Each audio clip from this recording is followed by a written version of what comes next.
Thanks for joining us here on WCNC Charlotte and WCNC Plus. I'm Jane Monreal. And I'm Nick Sertevant. Governor Josh Stein giving an update on the dangerously cold temperatures we're dealing with. Let's listen in. Conditions, especially in those areas that receive the wintry precipitation. For those who live along the coast or in areas that receive snow or sleet, please avoid driving unless it is absolutely necessary to travel. When precipitation falls tonight, there will be possible accumulation due to cold ground temperatures. If you have to drive, monitor weather conditions before traveling. Drivers should avoid slippery road conditions. Elsewhere in the state, people are experiencing dangerously bitter cold temperatures. Many communities have opened warming stations for those who need safe refuge from cold temperatures. You can find information on resources in your community by visiting your local government or emergency management agency's website and social media accounts. This morning, in addition to Director Ray, I'm also joined by the Adjutant General of the North Carolina National Guard, Major General Todd Hunt, Secretary of Public Safety, Eddie Buffalo, Commander of the State Highway Patrol, Colonel Freddie Johnson, and DOT Chief Operating Officer Chris Peoples.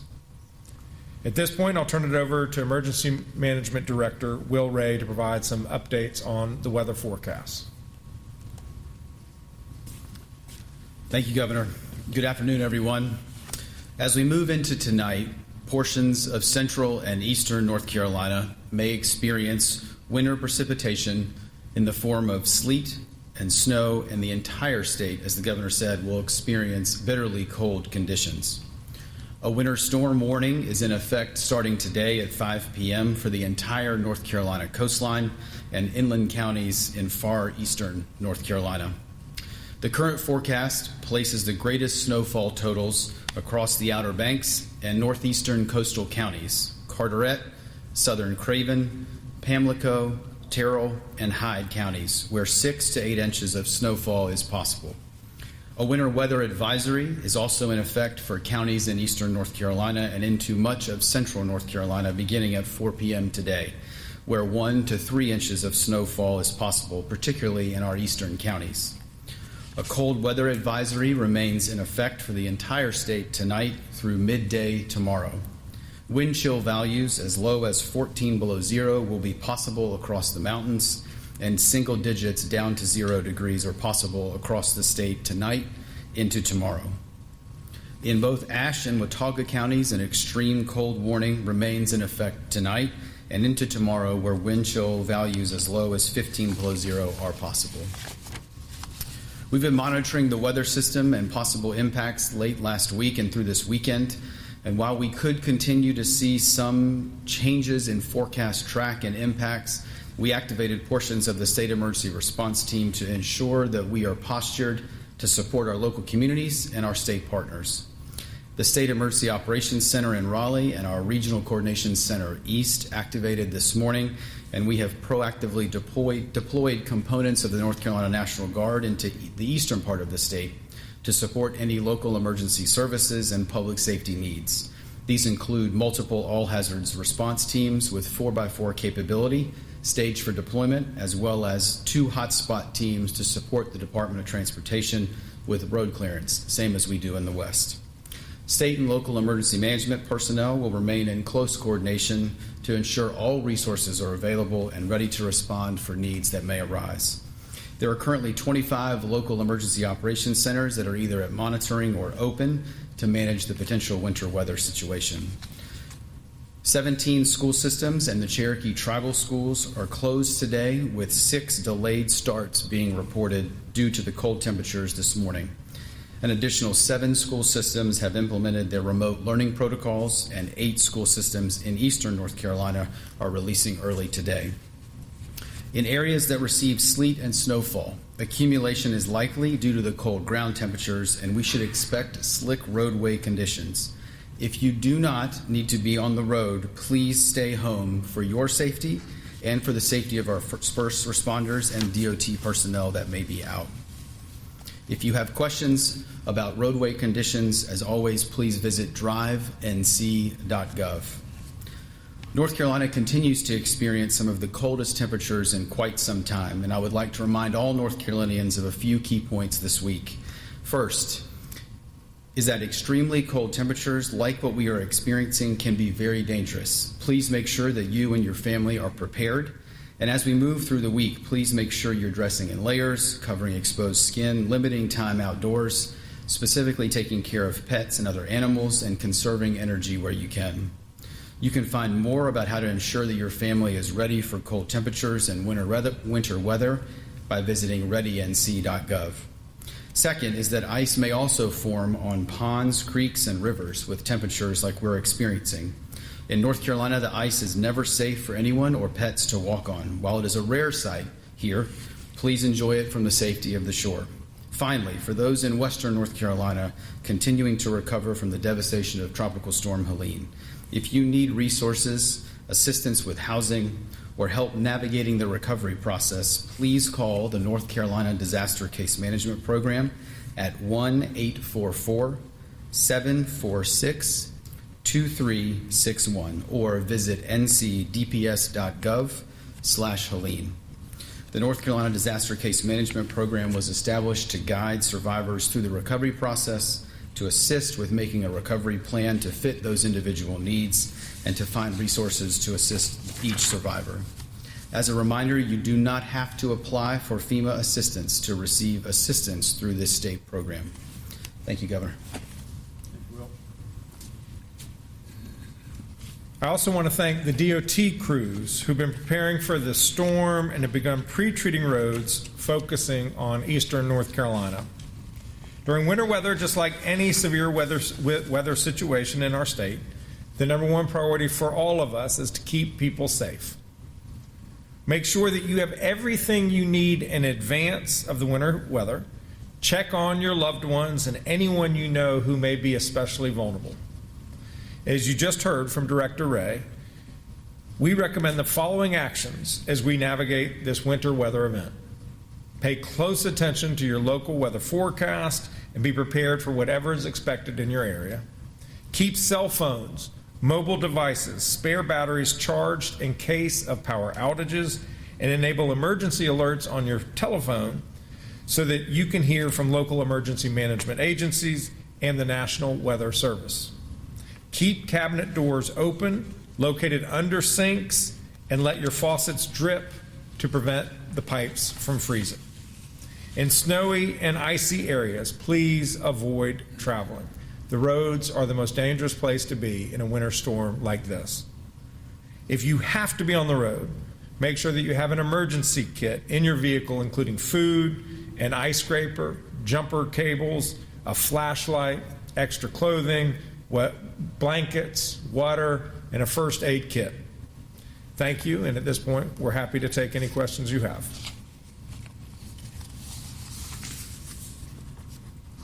Governor, Dawn Hogarth, WTVD.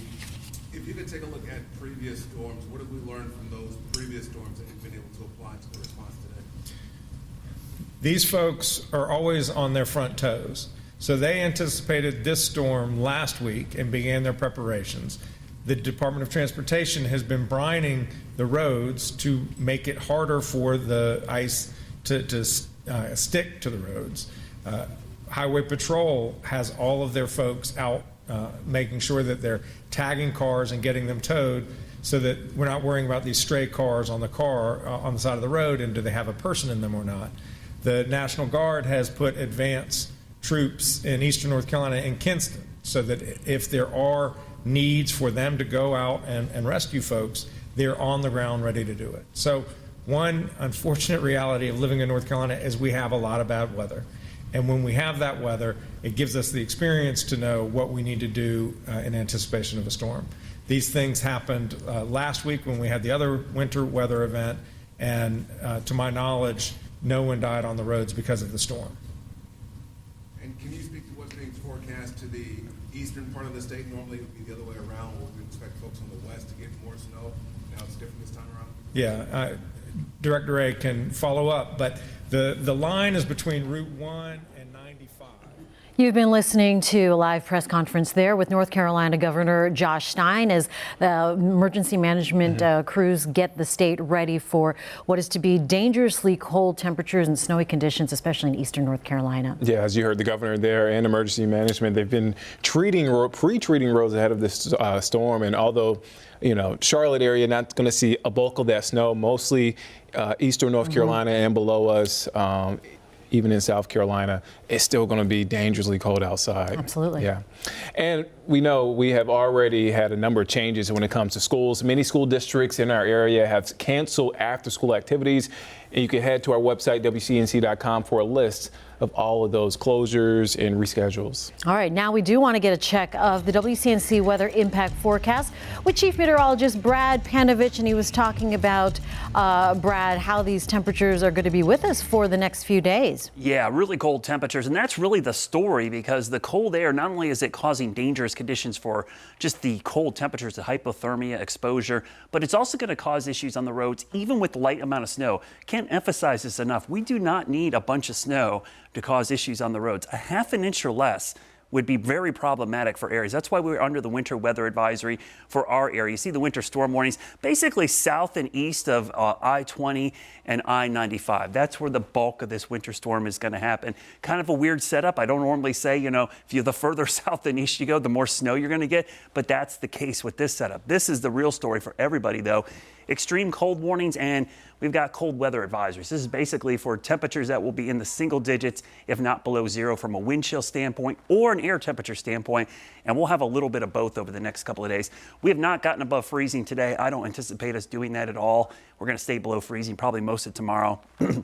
You see the snow moving up from the southwest. Now, I will caution you, a lot of this is what we call virga. It's not reaching the ground.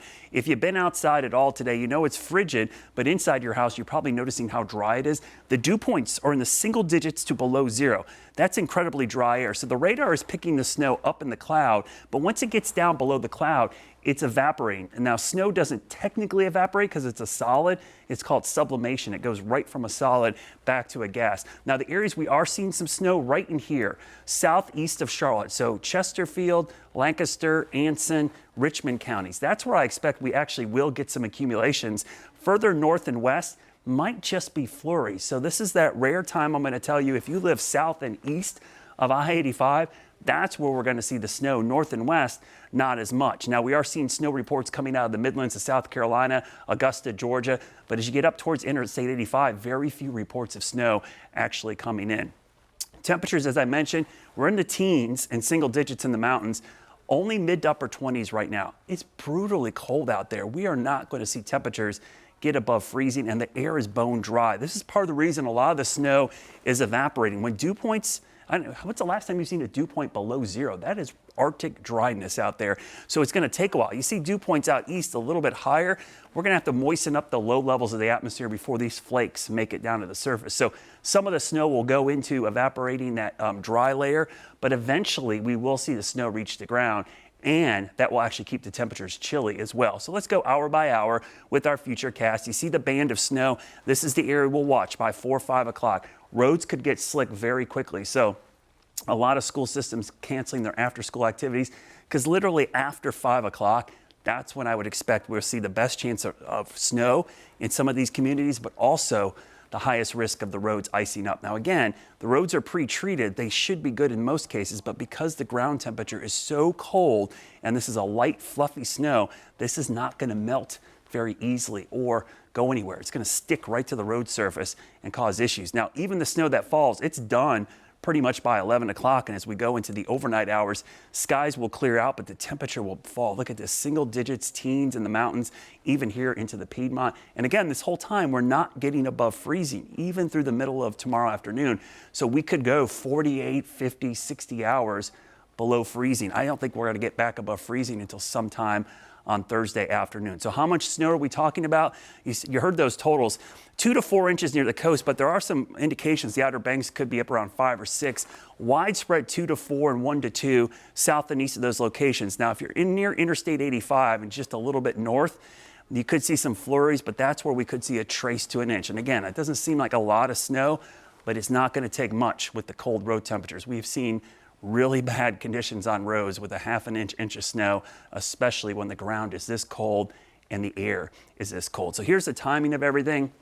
I do expect snow, light snow along and south of I-85 to start probably by 5 or 6 o'clock, last until maybe midnight at the latest, and then move out. But notice the road conditions or hazardous travel will actually stay pretty hazardous through the overnight because nothing's going to melt all the way through tomorrow morning. The good news here is there's no mixing with sleet, freezing rain. It's either snow or nothing at all. That's the setup. That's how cold it is. Good news, not heavy snow or ice, so we're not worried about power outages, but power demand is quite high, and you heard from the governor, charge everything up just in case. Probably the bigger threat is the draw on the power grid, and if we see a huge spike in that, we have seen issues where that causes problems. So tonight, where are the slick roads going to be? The gray areas where we could see limited slick roads, it's really once you get towards Anson, Richmond, Chesterfield, the areas in yellow where we expect some lower impacts. And again, this is primarily on roads. This is also a part of the state where there's not as much salt and brine, as well as trucks to get the roads treated. So not as much in the way of snow and sleet and ice removal in those areas. So could be more of an issue out there. So I expect we will see a lot of closures tomorrow with schools in that area. Temperature trends, this is the past 21 hours. Notice since last night, we have not been above freezing. And so far today, the warmest we've been is 30. And as we go through the next 21 hours, I don't expect temperatures to get above freezing at all. So you're talking about a very long period of time below freezing. So if you live in an older home or if you've had issue with pipes in the past, might be a good idea to drip those pipes the next couple of nights, maybe all the way through Thursday until we start to warm back up, guys. All right, Brad, thank you for that update, and thank you for joining us here on WCNC Charlotte and WCNC Plus. And we'll be back at 4 for our full newscast. See you then.